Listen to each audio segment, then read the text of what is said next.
Hey everyone, welcome back to the Mike Rosehart Show.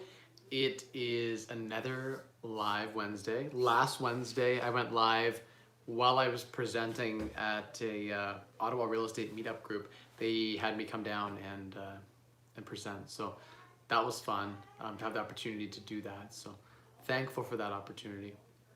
I'm gonna give it a second here to make sure it is actually live, make sure that it's actually working. If anyone can actually see me, jump in the comments and hit a thumbs up. I never know if the phone is going to go live. So perfect. Oh, someone had a comment. So it is live. Perfect. Yeah, so yesterday or last week's show, if you jumped on and commented, I didn't get a chance to see those comments because I had my phone set up while I was presenting live. So didn't get a chance to do that. But if you did leave a comment, go and paste that in the comments afterwards, and I'll go ahead and respond to that. Or just jump in the comments right now and say, hey. I don't have an agenda for today other than I just wanted to share kind of what's been up in my life. So you guys know I went to Florida a couple weeks ago, and we are aggressively looking at expanding into the Florida market with a few properties. So that's exciting. We bought the first property was an investment in a mansion in Orlando. So we picked up a mansion in Orlando, and it's a really exciting opportunity. I think it could rent for, the actual numbers are like $700-800 a night, but I think we could crank it up to $1,000 a night with maybe a 65 or 70% occupancy rate, which should cash flow almost six figures on one deal, which is cool because it's in USD currency for one, and two, it gives me a reason to go down to Florida now.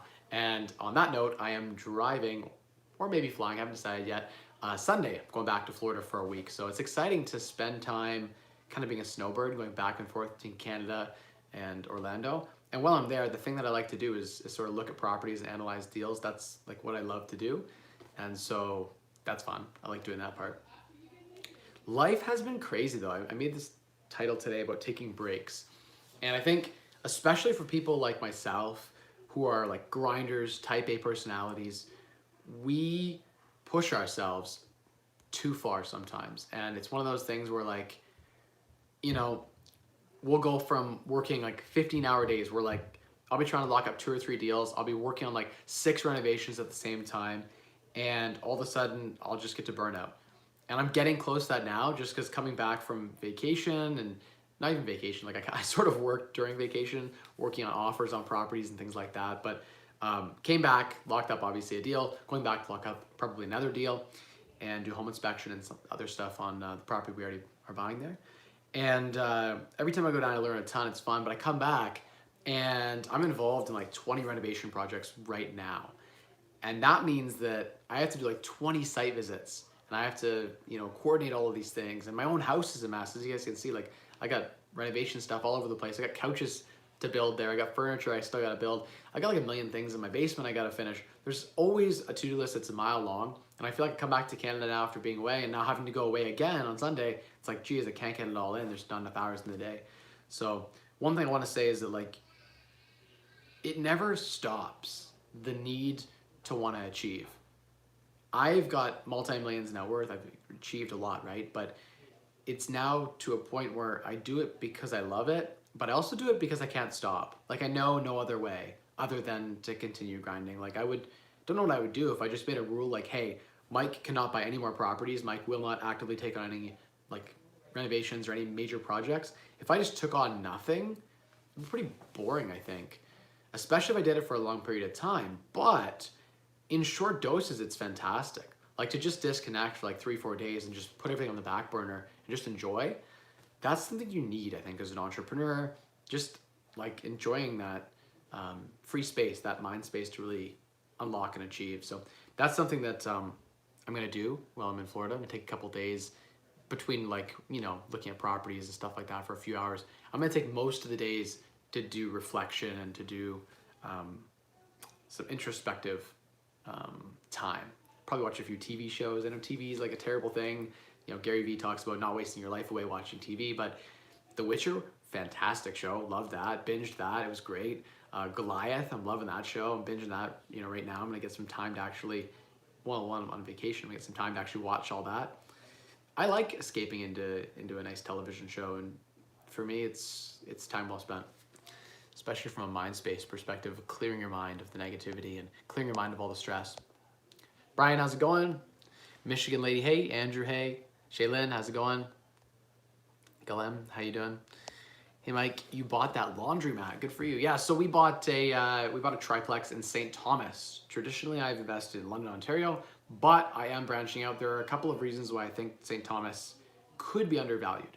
One, I think the market isn't as competitive as it is here. And so there are opportunities to buy properties under market value privately where there aren't in London. So that's one. Two, I think the rents have creeped up a ton in St. Thomas, and I think that there is opportunity there for properties that are way under rented to become vacant and then turn them around and increase the value through that way. And three, this is actually a really big one. There is no rental license program in St. Thomas. There are no rental licenses. It means they're not 5-bedroom limits. There's not all this crap you have to deal with like that you do in London. So it's just easier. Everything's just easier to work with. That's an advantage. And I just like diversifying there. There are some, if an opportunity presents itself in that market, I am not going to say no to it. I have the infrastructure there. I have a property manager in place there, and I actually have a contractor who lives there. So I'm like, geez, we got the infrastructure there. If a good deal comes up, let's snag it up. So that's how that came about. If you're following my Instagram stories at Mike Rosehart, you would know that we picked up a mixed-use triplex for $180,000. And that's a good deal all day long. It needs a lot of work, but the building is not bad at all. And there is a ton of opportunity, I think, for upside. I think that the ARV, or after renovated value, is definitely in the 300,000 range, maybe a little bit higher, we'll see. And it's hard for me to say no to that, especially when now that I live in sort of Byron area, right? And to be honest, for me to drive to Fanshawe College in London takes about the same amount of time as it does to drive to St. Thomas. And that sort of dawned on me. I was like, geez, like I'm an equal distance driving where I live right now to, like, it's actually further for me to go to East London than it is to go to St. Thomas. And so I'm like, wow, logistically, maybe I shouldn't pass on amazing opportunities. Am I hunting the MLS for deals in St. Thomas? No. But if an off-market deal comes to me that I think is the right opportunity, I now have the logistics in place that I could take it down. I'm taking it down. So that's kind of where I'm at. Yeah. Future Wiz, how you doing? Shaylin asks, and by the way, you guys know you can ask anything you'd like. I do this every single week, and it's completely free, so take advantage of the fact that I am offering free advice that is mostly unfiltered. It is live for anyone to see, but mostly unfiltered. Just had a question about the feasibility of a minimum wage renter getting approved to rent a multi-room apartment or home to house hack. Most landlords wouldn't want to take that risk. You know, that's fair. I would say that, you know, it's funny, we have the printer in this room, and one of the mentees is currently printing, so that's funny. But what was the point I was trying to make here? House hacking and rent hacking. So when you're talking about rent hacking, it's the idea that you could, oh geez, sorry guys. He didn't probably remember that it's Wednesday and he's printing. But anyway, the point I was gonna make was rent hacking. So you're talking about minimum wage renters trying to jump on and be able to get on a lease for like a 2 or 3 bedroom apartment. Yeah, totally. People rent properties all the time that they can't necessarily qualify for. Landlords rent out properties all the time that don't necessarily make sense, right? And so, there, it's finally done. Okay, so I grabbed that. We stopped that noise. Sorry about that, guys. I am live right now. There we go. Okay, good. It paused there. Sorry about that. I canceled the printer. I think it stopped it. Hopefully it doesn't go for round 2. So how could you afford a place if you made low money? Well, you'd have to convince a landlord that you were willing to pay, right?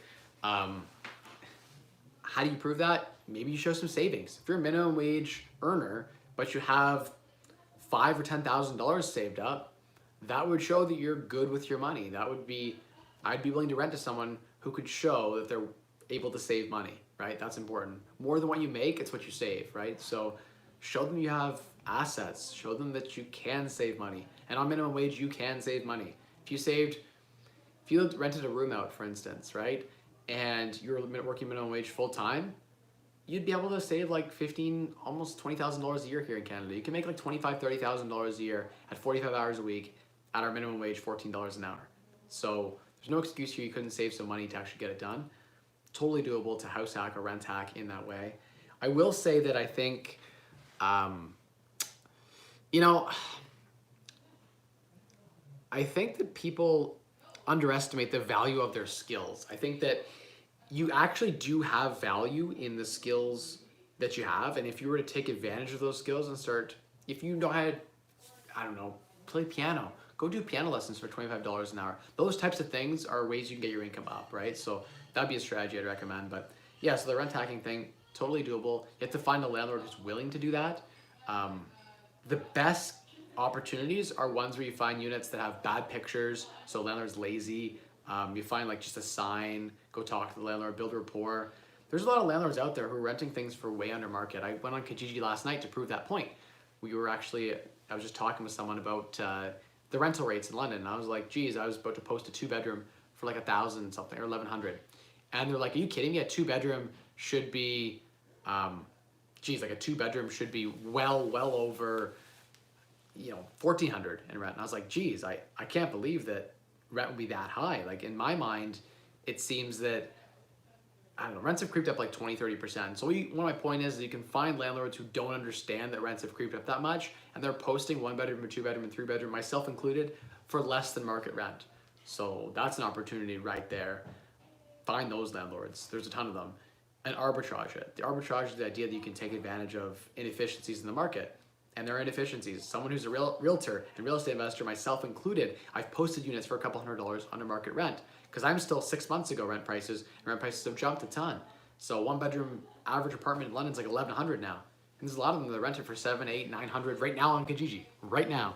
I went and found one downtown for $875 yesterday.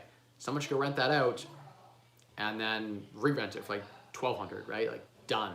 Easy. It was cute. It looked nice. It's one of those things where like you could easily turn that around and make an arbitrage on that, right? So definitely something that anyone could take advantage of. But yeah, how do you do it? Save money, show good credit score, show that you have savings. All those things are in your favor, right? But going in and saying, hey, I'm a minimum wage worker, and just leading with that, and then not showing any savings, not showing any good credit score, that sort of thing is not great. One thing you could do as like an extra bonus is say, hey, I'll give you 3 months rent up front. That would give the landlord a ton of confidence, right? It's something you could do that would make them feel very confident about renting the unit to you, even if you didn't have the good income to prove, right? So there's an idea right there to house hack. House hacking is the idea you rent like a 3 or 4-bedroom apartment, you take the smallest room, and then you add in 2 or 3 other roommates. You charge them, say, $500 each. You rent the apartment for $1,200, let's say $1,300 because you found a deal on it. And now the rent from those other 3 roommates or 2 roommates, it covers all your rent. You live there for free. It's called rent hacking. And the next idea is house hacking. You buy the house and you rent parts of it out. Both great strategies. You could just buy a rental property and use the rental property to offset your current living situation as well. A lot of people rent where they live. It's a better strategy as well because there's no maintenance, there's no issues, there's no challenges with financing, there's no challenges with having to deal with like tenants and having to evict them and all that kind of crap. So you could just rent forever if you wanted to. You don't actually ever need to own. You could own tons of property and use the cash flow from those properties to then offset your living expenses as well. So that's also another option. A lot of big LA guys will rent like these massive mansions for a couple of $1,000s, and they'll own property that cash flows and offsets that, right? So they're still living for free. They're just not renting out the place where they live. So there are lots of ways to offset your living costs or versions of house hack or rent hack. But good question. Okay, next. Scrolling.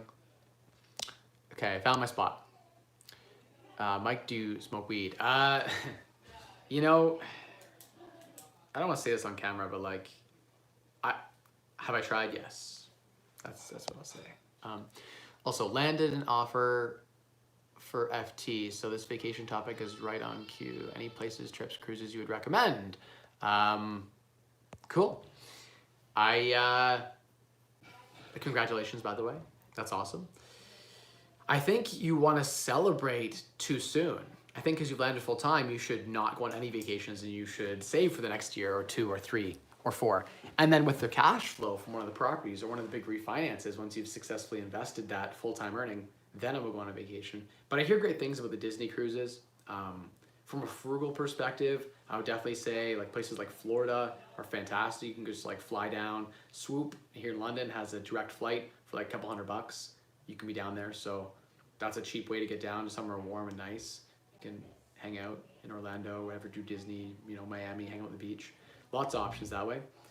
There's all inclusive to Costa Rica for like $1,000 a person or less in many cases if you bring a friend with you. So there's lots of opportunities to travel cheap, and that's what I recommend is go for a week, enjoy yourself, do it cheap, and then keep saving and investing for your future.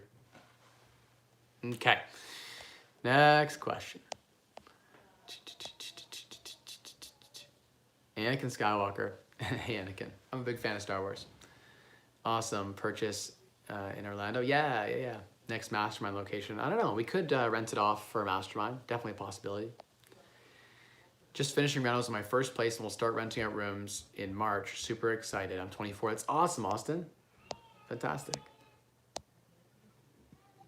100% what they're saying. Your actions can make your future come true. All great points and great comments there. Awesome. Be the best you and you'll do great things. That's awesome. All positive, reinforcing each other in the comments. It's exactly what I want to see. Hey Mike, did you balance work, family, and having fun while being an entrepreneur? I struggle with that. Alex, to be honest, balance has not been my strongest suit. I am extremely successful financially. It might look like I have everything figured out because we've been together 11 years, got a couple kids, and we're still together, and but that isn't without struggles. Definitely, the number one thing I'd recommend from a relationship perspective, from a family perspective, is over communicate. You can never communicate enough. One of the things we used to do a lot of, which I want to get back to, because just being so busy we haven't gotten to it, was Lisa and I would do a touch base every night for about 30 minutes, where we would just explain what's been going on in our life and just communicating. That's key. Communication is key. Tell the truth about everything, always. And that is a big secret to any relationship success. Be transparent, always. With business partners, with everyone. Tell the truth, tell them how it is, be honest. Even if you're optimistic, even if you're like, hey, I think I can get this done, or I promised you I get something done, but I couldn't get it done. I try my best. That sort of thing, that ownership and authentic communication is the secret to any business relationship, any personal relationship. That is the secret to managing it. But like life balance, geez. Hell if I know. I'm gonna get off this stream here probably, run over, read a book to my daughter, put her to bed, do the bedtime routine, and then get on the phone and make like 2-3 investor calls, and then deal with all the crap with like contractors and stuff for like another 2 hours. And then at 10 o'clock, because it's like, 7:30, almost 8 o'clock now. By 10 o'clock, I'll be done, and then I'll probably hang out with the mentees for a bit, give them a bit of coaching till like 11, and then spend a bit of time with Elise, like a half hour. Then I'll watch a couple shows and do work at night. That's my day. Like, that's a nice day, and I'll get up at 10 or 11 in the morning again and do it again. So I start late, but I also work late. So work-life balance, I think the secret is just like blocking off time. I, in the evenings, typically will block off, like at night, will block off time for myself, block off time for my relationships. Just locking your calendar up for that kind of stuff is super important. And so, when does it laundry clothes? I'll drop a load of clothes.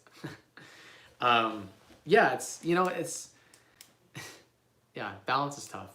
I want to say the secret to balance, and like why I titled this video the way I did, is you need to force yourself to have vacation. So I'm forcing myself to go to Florida Friday, even though I have a lot of things going on in London and in the area that I have to get finished.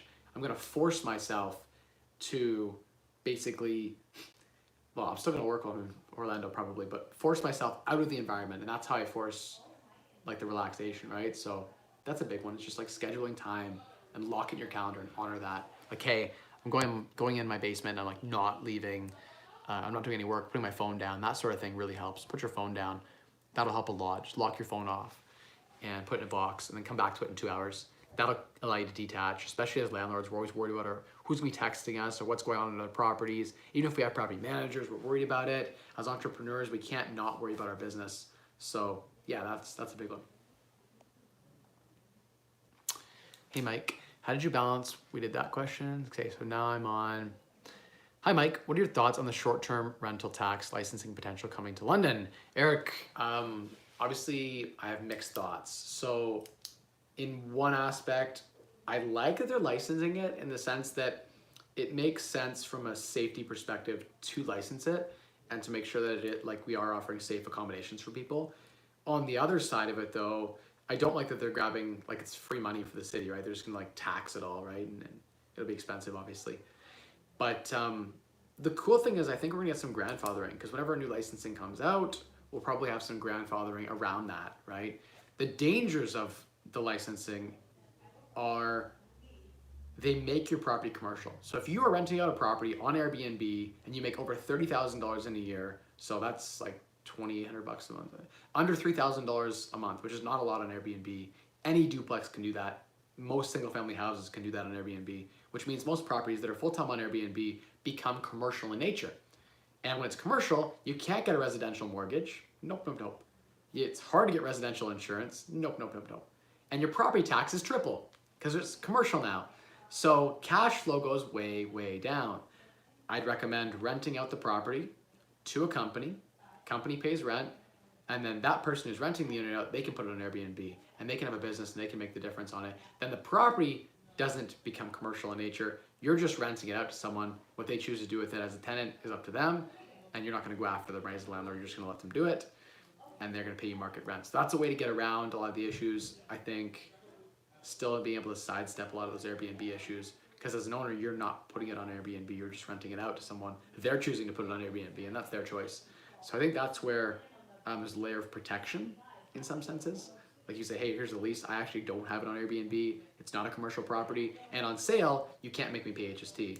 Because a property that's rented on Airbnb, when it sells, there's a 13% HST tax. So now your $500,000 property carries with it a $60,000 tax bill that didn't exist on residential because there is no HST on residential, but on commercial property sales there are.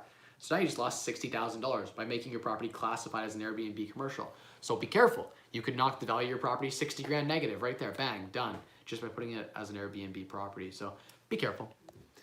Be careful. Good question though. Next question, Mike. Job is being an entrepreneur. He already achieved FIRE. He doesn't need a day job. No 9 to 5 means flexible hours to spend with the family. That is true. So the flexibility is nice. If you check my stories today, we went skating. There was a free family skate at the YMCA, and we went skating today. My daughter's actually learning how to skate. She's getting pretty good. It was great to be able to just pop over there and spend an hour and a half skating. I went back to doing some other work on my phone and stuff, and I took a call while I was skating, but that's a boundary issue I'm working on. I need to like shut my phone off. That's something I want to do. It's something I want to reinforce in my life, especially because like from a money perspective, I don't need to take that call. No call is important enough that I should take it, and yet I do anyway. That's something I'm working on as a person. I just have a hard time disconnecting from my business, from things going on. I like to be very communicative. So that's me. I'm struggling with that.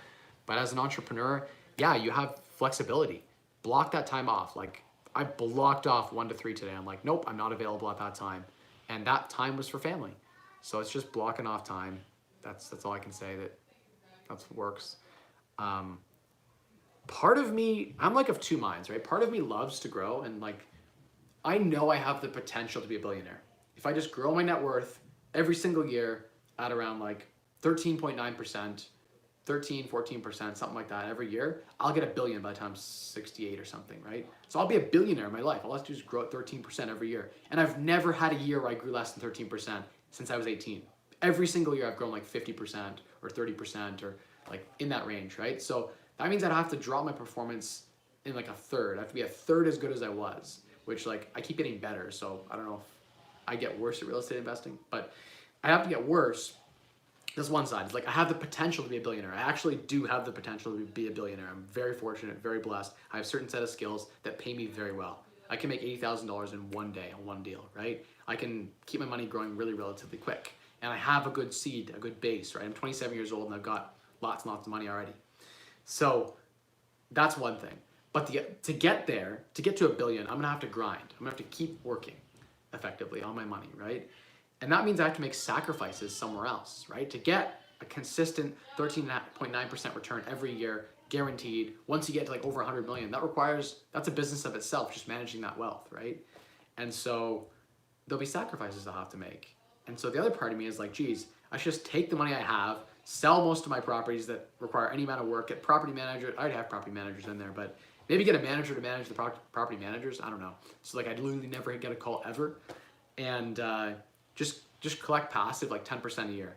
10% of my net worth is like, geez, like I could never even spend the passive income at my current, like we just got a nanny and still like, you know what I mean? All those things are built into the budget and we can afford it. So it's like, it's one of those things I don't need to work. I don't have that hunger, but I feel like I do because of how I grew up, not having a lot. I don't want to end up in that same position, right? And so I'm of two minds on that. On one side, I know I could just check out and just enjoy life and relax, but I feel like I might get bored. The other part of me is like, am I giving up on the potential Mike Rosehart that I could be? Like, I could actually have a major impact on the world, and I could selfishly not do that and just keep my net worth as it is and live off that for the rest of my life, live off the gains from that. So that's a challenge that you'll get to when you reach FIRE, and it's like it's a first world problem, so I can't complain. I've had a lot worse problems in my life. You know, I started growing up with not a lot, right? So these are problems that I'm thankful to have at the end of the day. And problems that, if any of you guys are facing those same problems, be thankful that we have those problems, that we're actually wrestling with. Like, you know, we're in such an abundance mindset that we're able to worry about these things. Thanks, Colton. Appreciate it. Thanks for all the free info. Just got 2 properties in 2 weeks. That's awesome, Colton. I followed on social. I saw you post about one of them you got. That's awesome. Congrats.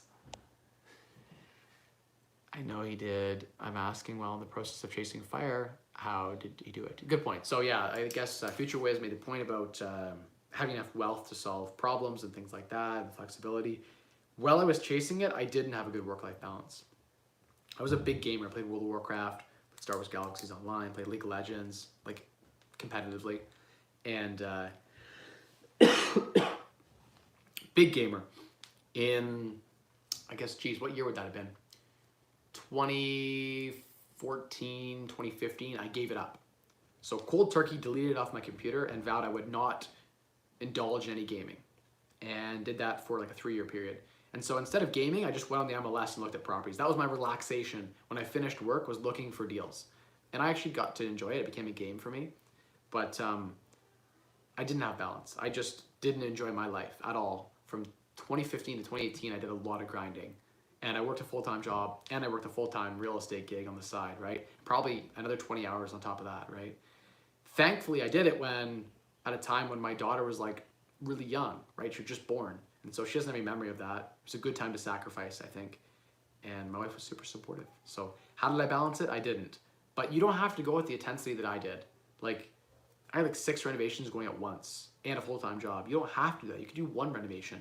Just take it easy, and instead of trying to finish it in 4 months, just say I'm gonna take this 6 months to finish this renovation. And my return on investment is gonna go from 40% down to like 28, but that's okay. And telling yourself that the lesser amount of money is okay for the increased health benefits, et cetera, and so forth. I was hospitalized actually in 2016 during a flip. I was sick, went to a property to get it done for the tenant to move in because I didn't want to let this tenant down, didn't want to lose the month's rent. And I was vomiting, I was sick, I was dehydrated, I got hospitalized. Hadn't slept much, wasn't eating well, violently sick and dehydrated. Self-inflicted, made the cold that I have into a hospitalization because I worked too hard. That was 2016. Now, like I got sick now and I've been like, I take my foot off the brake, right? I set my phone down, I have naps, I relax. At this point, at this stage in the game, it's a different story than what it was then. I wish I didn't sacrifice as hard as I did.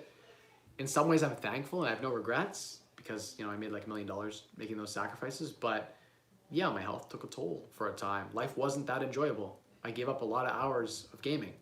I didn't have to. Hey, Mike, is your real estate brokerage up and running now? Yes, Investors Choice Realty as of Jan 1 is up and running, and we are helping people buy properties. AJ is my main man. We might be getting a 3rd agent, and we have an assistant as well. So there's 4 of us, I guess, or 3 of us for now, but maybe a 4th on the team. And we're helping people lock up deals, some great deals actually. I can't lock up everything. I just don't have, 1, I don't have the money to do it, and 2, I don't have the energy to do it, to be honest. But yeah, we've been locking up some stuff for investors, which has been great. I have some inventory, some properties that I want to get rid of or that investors in my network want to get rid of. We'll be throwing those up on the MLS too. So yeah, definitely if you want to work with us and work with us exclusively, because I don't want to waste time working with someone who's working with another agent. But then yeah, reach out. Feel free to hit me up on Instagram, and we'll go from there. Okay. Mike, I'm having a hard time determining what is the best avenue. Meet with a local realtor on Monday, and he's pushing 3 to 4plex BRRRR strategy. I'm liking the duplex BRRRR. What do you think of both? Bill, good questions.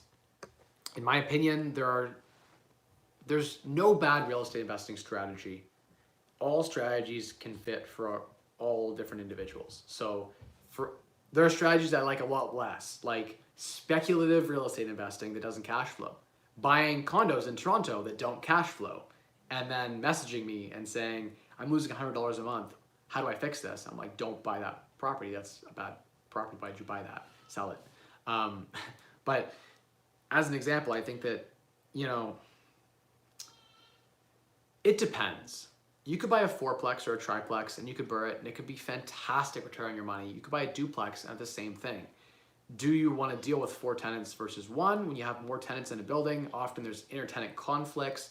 It just is more stress typically because the tenant profile isn't as good in a 4plex as it is in a single family or duplex. Typically the tenant profile gets worse as you get more units. That's just the nature of it. Wealthier people like to have less units typically. So it's just like a thing that you typically find. And people just want more space. And usually in a duplex, there's like more space, you get a backyard, those types of things. So it depends on the tenant profile. It depends on the level of stress you're willing to go through. It depends on how much money you want to make. Is money your only factor? If money is your only factor, maybe just BRRRR, triplex, 4plex. Maybe the realtor you're working with specializes in triplex, 4plex. And so why would you ask them to look for duplexes if they specialize in triplex, 4plex? Have them work on what they specialize in. That would help you a ton. So that's my thought, is if you're working with someone and that's their specialty, work with them to buy that, or find a realtor who specializes in duplexes and duplex conversions and that sort of thing. So find out the strategy you want to take on based on a number of factors. It's up to your investing style, I guess, so to speak. There is no one size fits all. There's no right way to do it, right? At the end of the day. Okay, so next question. Vacation is something I want to do for my parents. I'm a very good saver and expect to put away $100K in my salary plus half my girlfriend's. That's amazing. That'd be super ambitious, and I think that would get you a long way towards financial independence, especially if you invested that 100 grand and turned it into 200, and then 400, and then 800. I'm also ahead of the retirement track, so I thought I would take a vacation before the long hours and weeks take over for the next 5 years. You know what? Honestly, not a bad argument you've made there. It sounds like you've earned a vacation. Sounds like you might be in a financial position where you could afford to do that, especially if you have such a high savings rate already. Splurge a little bit. Why not? Just do it on the frugal. If your parents are going to pay for the vacation, hell, do it. Thanks, Jason. Appreciate that. Mike, pay down your mortgage for increased cash flow or purchase more property for increased cash flow? Matt, if you're buying property that can return you a higher rate of return than 3 or 4%, the rate of your mortgage, if the return on the property is greater than the return from the mortgage, I would say buy more property. There isn't any property that I've seen in my areas that doesn't cash flow that way better than the mortgage. So the answer in London, Ontario is again and again and again, do not pay down your mortgage. Take the money, pull it out of the property and buy more of them. 5 properties at 20% down, each of them cash flows way better net of mortgage payments than 1 property fully paid off. And yet 5 properties at 20% down is the exact same amount of money as 1 property fully paid off, assuming they're all the same valued property. So food for thought there. Yeah, I refinance as soon as I can, pull that equity out. MLS listings are usually bid up by Toronto investors. What's the best way to get private deals under contract? Not always the case, Harriet. There are a ton of properties I see on the MLS that are not bid up, that I'm not bidding with anyone right now in London. So just depends what you're looking for. If everyone else is looking for it, you don't want to look there. If there's 49 offers for that type of property, don't look for that type of property. Find a different type of property. Change your strategy. Look where no one else is looking. Hunt where no one else is hunting. You don't need private in order to have a good deal. Oh, sorry, I'm wiggling the table there. You could have great deals that are not private. More than half of my best deals were MLS, and I just saw something someone else didn't. I've had MLS deals that are better than private deals. So going private doesn't necessarily mean you're gonna get a better deal. It's how you transform the deal that makes it good. What I will say is, what was the other point I was going to make? I lost the last point that I was going to make, but I think the point was that there are deals out there. And how do you get connected to private deals? Talk to wholesalers. There aren't that many private deals to go around, to be honest. And it's getting crazy with competition for private deals, such that people are getting a worse deal sometimes privately. So just be careful. But how do you get connected to them? Go to networking events and reach out to people who are wholesaling in the area. Thanks again, Mike. Really appreciate all the advice. You're helping make North America a better place. Thanks, William. Appreciate that. That is one of my top goals in doing this. As you guys know, like no one even super chats anymore. This doesn't make any money. These streams make nothing. I could just every Wednesday do a coaching call for $200. And I do coaching calls very, very rarely. Mostly because like, I just don't want to have a coaching call business. Not an interest in that. But yeah, I mean, I could just do coaching calls every single Wednesday and make $200. Instead, I make like 50 cents in revenue and do this for free. And the reason for that is because I want to help people. I have no course to sell, no book to sell. That's a mistake. I should have a book to sell. I want to write a book and I want someone to buy it. That would make me feel really good inside that like someone actually wanted to buy something that I wrote. But thank you. Appreciate that. I need to hear more of that. I need to hear that from all 36 people who are watching right now. Okay, I'm going to go back up and catch some questions here. I answered that question. I answered that question. I answered that question. Thank you. Appreciate the comment. Would you take money from your parents to buy a house for them to live in for free? Their money gets you 20% down payment. You just carry the cost. You just carry the cost to get in the property market. Okay, so Tom, I think you're asking, you're going to hold the mortgage and they're going to provide the money. That sounds like a solid strategy. If you can get your parents to live for free, you can help them house hack. That's awesome. Do that. Oh, just saw a super chat come in from William.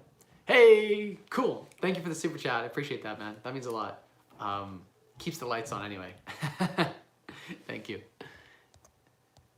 You know what the best thing about someone giving you their money is? It's better than someone giving you their time. It's someone telling you that what they have, or I guess both are valuable. Someone gives me their time by watching me, I appreciate it. But the thing about money is like, when someone gives you their money, it means what you're saying is important to them. I don't know, it's just, that's the only reason I like doing coaching calls is because someone's willing to pay me $200 to talk to me for an hour. That feels like I have something important to say. They value what I have to say. And so, yeah, I think if I ever did courses, and I thought about doing them once, if I ever did courses, I would charge like a few $1,000s and I would give it back when you finish the whole course and you successfully get through it all and take action. But if you don't take action, you give up or you don't get through the course, because like most people don't get through the course, right? People are just lazy. They're like, oh yeah, I want to get rich. I'll give you $1,000, make me rich. And then just do no work, right? I want to say that like having the financial incentive there is key. There needs to be like, if they don't complete the course, they don't get their money back. But if they complete the course, they get their money back. And so it's like everyone who's successful, who like literally finishes, just read the whole program, watch all the videos, gets their money back. That's fantastic. It's not a sustainable business model, but I just thought, hey, that would get people to actually do the work because no one ever finishes a course. Like everyone buys a course and then doesn't finish it. That's like, if you look at all the data, most people don't get like halfway through most courses that they buy. So that's why I feel like it's a kind of a shammy, like snaky business selling courses because most people don't take action on the courses. So they're basically just collecting money from people. I don't know. But free courses don't work either because then no one appreciates them and takes value from them. So that's something to think about.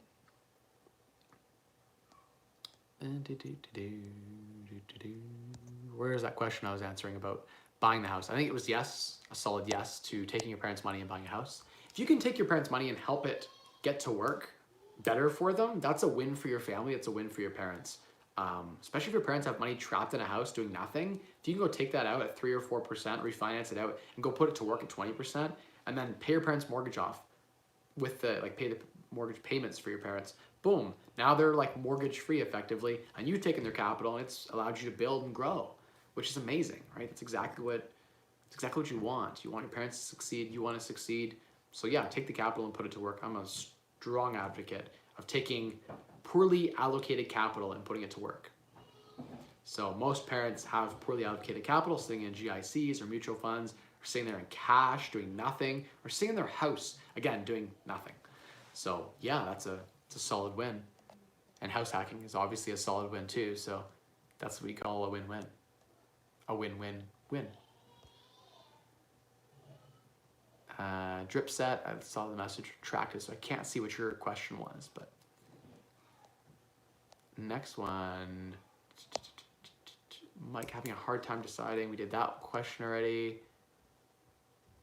I think I got that question. If I forgot your question, just jump in the comments and say, hey, Mike, you forgot my question. But William, who super chatted $20, I saw you just asked a question here. How did I miss this? Hi, Mike. Wanted to ask how you handle the BRRRR when 3 places are coming up all at once. Do you refi all at once at $200,000 each or one at a time? By the way, Loan Depot will refi LLCs even in Detroit.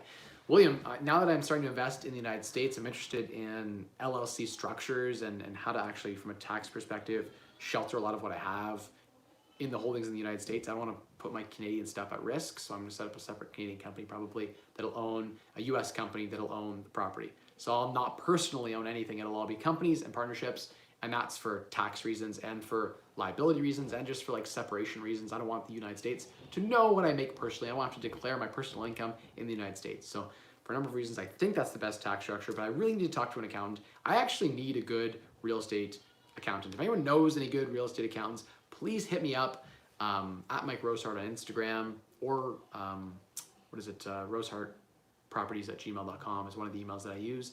So send an email there and let me know. I'd love a referral because I do need to get a good accountant. I need to spend some time going deep. My tax knowledge ends in like 2013, 2014, and I'm so rusty. Like the last time I read the friggin' tax books was like, again, 7 years ago, and it was so dry then that I can't remember any of it. And it's probably all changed anyway. Like the books, 2013, 2014 are like based on 2013 stuff. So I'm sure in 2020 the rules have changed significantly. For instance, I heard that family trusts are back in, and I need to have a family trust, for instance, as an example of some changes that have recently come about. So I've heard in the whisperings from friends in the industry. But yes, so to answer your question, I got a tangent like I always do about borrowing properties at once. I think that it's easier on your credit score to do them all at once. So that's a pro for doing them all at once. It's easier financially to do them all at once because then you get the money sooner than trying to stagger and wait. It's also better if you're buying properties to buy them all at once. I think that, trying to buy 3 properties separately, one after another, is very difficult because all your ratios are messed up. But if you buy 3 at once and you did one with each bank, then in theory you would not have to disclose the other 2 purchases to the third bank, right? Because you're disclosing all your assets, all your liabilities. So technically you've not lied. You hadn't closed on the properties yet. And so in some ways you could close all 3 at once and it'd be super easy to qualify. I'm not recommending that, but I'm saying that's something you could probably do. I would say it's easier to refinance multiple at once than try to do one at a time. It's just more work. Doing it all at once, at least you can make one loan application and fire it off to 3 different lenders and do all 3 at once. And the paperwork's all together at once. You get a lot of efficiencies, right? Economies of scale applying for multiple loans all at one time. So that's an advantage, right? You get a 90-day bank statement and it's good now for 90 days and you hand that, or 30 days or whatever, and you hand it to all 3 at once. So I would do it all at once, my personal preference.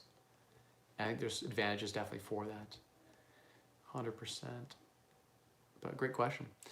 That's amazing that you're able to refi there. So Loan Depot is the guy to check out there for refining LLCs, especially in Detroit. Why do you need a nanny when you have a stay-at-home wife? That's a great question.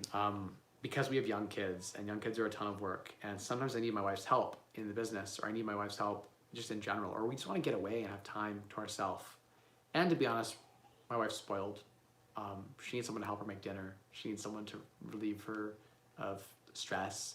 And why wouldn't I give that to her when I can afford to do it? Remember, I took a challenge this year where I was going to spend $100,000 this year. That's part of my spend, $100,000. I'm doing it to prove that life isn't that much better at the top. That spending $100,000 a year is not that much different for spending $25,000 a year, and that you're not that much incrementally any happier than you were at $25,000 a year, to prove the point that you don't need to spend $100,000 a year. You're right, it is almost bedtime, yes. Thank you for asking a question and delaying the bedtime even further. Your question was about the stress test changes and thoughts. I think it's positive for overall for the real estate economy. It's going to boost Ontario's economy. The idea is that now they're going to take your qualified rate, whatever your rate is you're qualifying at, and add 2% to that. So if you got approved at a 2.5% 2-year fixed, then you'd qualify at 4.5%. Traditionally, there was a 5-year posted rate of like 5.19 or 5.29 that you had to qualify at, called a qualifying rate. That's going away. So the new stress testing rules are more relaxed in many situations. But if you're working with a lender that has a higher posted rate, for instance, you go and walk into the bank and they give you like a almost 4% rate off the street because you're not a good client and they have no reason to give you a good rate, you didn't go to a broker, you didn't fight the rate down, then you might have to qualify at like a 6%, right? Like 4% plus 2%, in which case the stress test could be negatively affecting you. So for the savvy investors, it's going to help us. For the not so savvy investors, it might be about the same, effectively.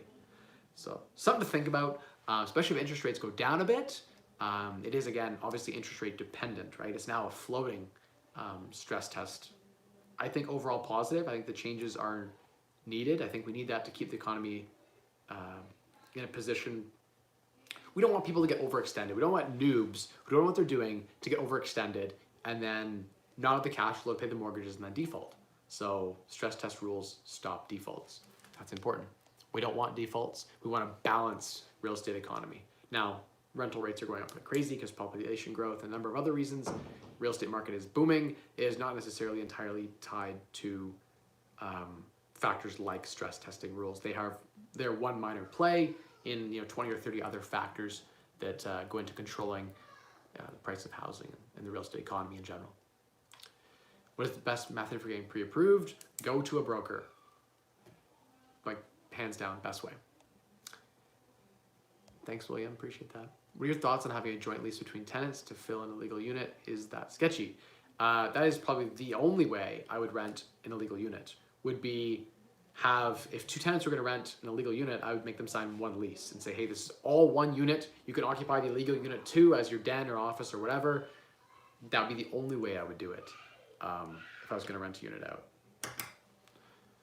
Top 3 real estate markets in Ontario.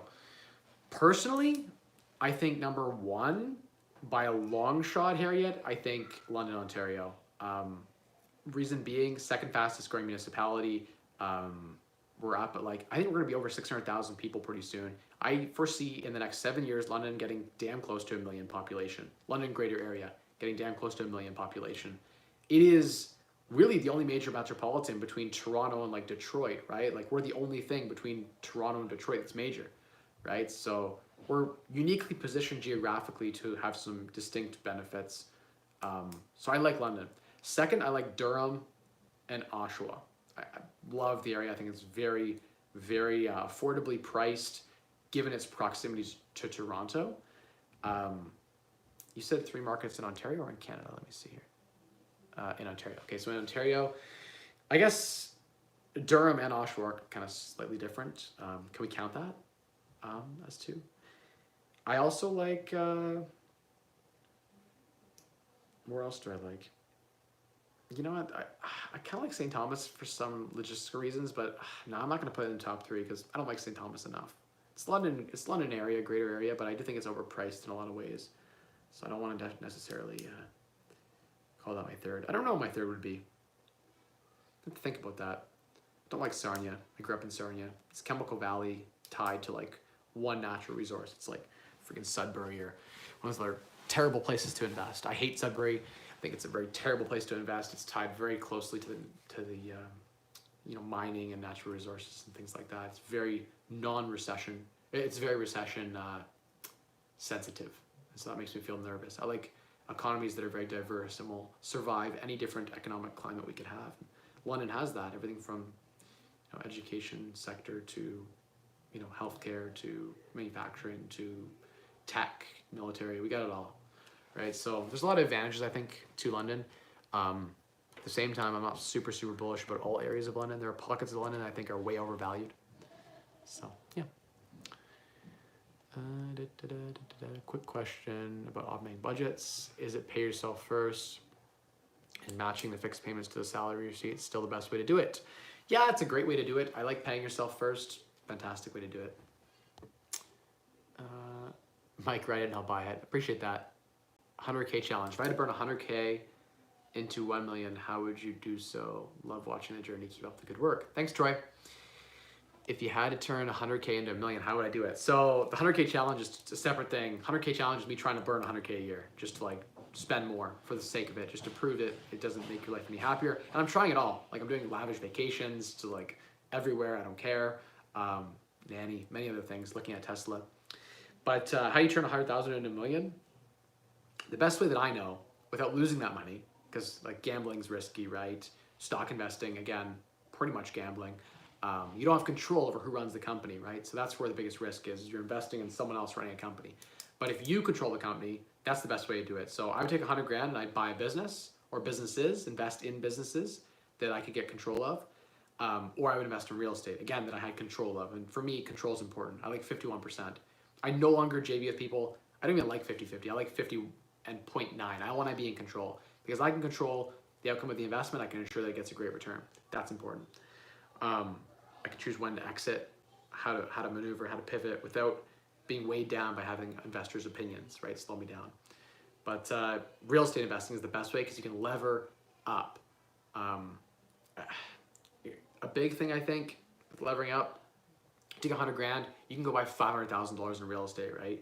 $100,000 down buys you $500,000 in property. So 100 grand could buy you two duplexes, two $250,000 duplexes, right? Boom, they're $50,000 a piece in down payment. Now you got two duplexes. You could, maybe change the tenants out, get the rents up, renovate it over time using the cash flow from the properties, then refinance those properties, say at 350. Boom, you just got 100,000 equity in both of them. Refinance that out, turn two duplexes into now two more. So now you have four properties.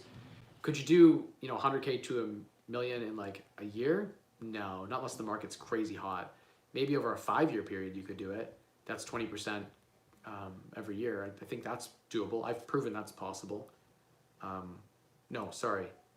100K to a million is 10x on your money. Geez, that's like, yeah, you need to get like 50% of it. Yeah, I did that actually. I did 100K to a million. So it's doable. But you need to be super aggressive.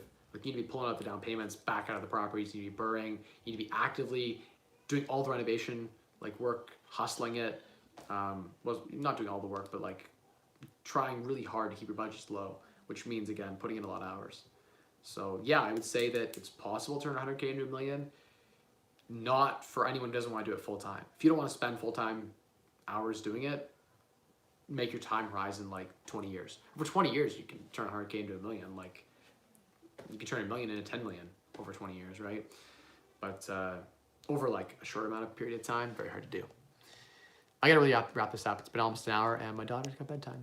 So thank you all so much for watching. I appreciate all of the questions and all the comments. I have confidence I can become a thousandaire. That's a good comment. That one's funny. Are you doing coaching calls anymore? Andrew, yes, I do the occasional coaching call. Yeah, I will do the occasional coaching call. And I will do the occasional site visits and things like that too. I enjoy them, but they're dependent on how I'm feeling and who it is and what they want to talk about. So yeah, I do the occasional, once a year, twice a year maybe. I grew up in Scarborough, used to be reasonably priced, but now it's ultra jacked up. Yeah, Scarborough, I think it's overpriced now. How'd you adjust being a dad and a hustler about to be a dad? Josh, it's tough being a dad and a grinder. But you find a way. You make time. You make time for your family. You make time to keep pushing. It slows you down. Having kids slows you down. People who don't have kids, I expect them to achieve double what I've achieved. Like if you don't have kids, you should be able to do double what I do because it is definitely a hindrance. It will slow you down. But, you have a legacy now. You get to have, kids. That's an amazing experience. So to raise good kids, you need to spend time with them. Will the Hamilton Road area gentrify? Would you buy into that area? I would buy into the area. I do own properties in the area, but I don't think it will gentrify. The people there, no, I don't think the Hamilton Road area is going to gentrify to the extent that I would like. I think it will always be like a C area, C+, for a number of reasons, right? And just, anyway. But I do think that prices are improving there still, and I do think that there are opportunities everywhere. And if you can buy a property for 70 cents on the dollar, I'll buy it in Ham and Eggs area, Hamilton and Egerton, right? I'll get right on there, and I don't care. For the right price, I'll get in any area. But how do you house hack safely? Safely? You live in the unit, and then they're not tenants. You share common space with them. You can evict them whenever you want. Call the police and they can leave.